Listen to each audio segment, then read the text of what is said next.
Inireklamo ng pananakit at pagbabanta ng isang lalaki sa bar si Davao City 1st District Representative Paulo Duterte.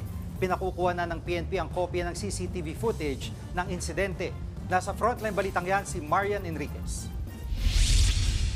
Sa kuha ng CCTV sa isang bar sa Davao City noong February 23, makikita ang lalaking nakaitim. Ang lalaki sa video sinasabing si Davao City 1st District Representative Paulo Duterte. Tila pinagagalitan niya ang nakasombrerong lalaking dinuro-duro niya. Unti-unti niya itong nilapitan at tila may hawak siyang bagay na ginamit niyang pang-amba. Napayuko ang lalaking kaalitan ni Congressman Duterte. Dito na hinedbat ng kongresista ang kaaway. Patuloy niya itong kinausap saka dinibdiban. Maya-maya, dumating din ang isa pang lalaki na tila may tinuturo sa counter.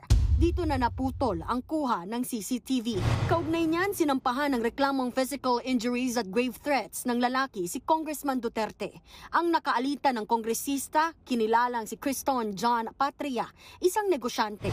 Sa investigation data form na kinumpirma ni Department of Justice Prosecutor General Richard Fadulyon, alas 3 ng madaling araw noong February 23 nang mangyari ang insidente sa isang bar sa Davao City.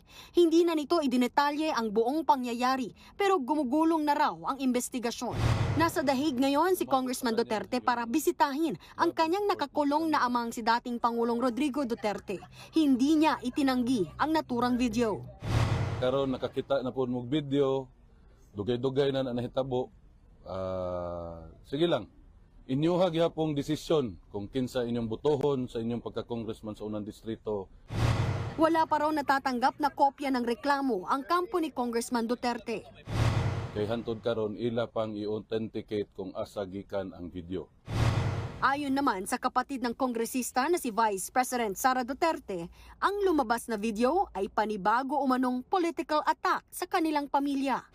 Nakikita nyo na basta merong nangyari na kagagawan ng administrasyon, ang ginagawa nila ay sinisira nila ang kanilang kalaban sa politika para matabunan yung totoong issue ng bayan. Welta naman ang palasyo, bakit kay Pangulong Marcos at sa kanyang administrasyon isinisisi ang ginawang pananakit umano ng kongresista? Kung inamin naman po ni Congressman Pulong Duterte, ayon sa kanyang pag-interview, hindi niya tinanggi ang video. Papaano ipapahid ng Vice Presidente ang ginawang ito ng kanyang kapatid sa Pangulo at sa administrasyon?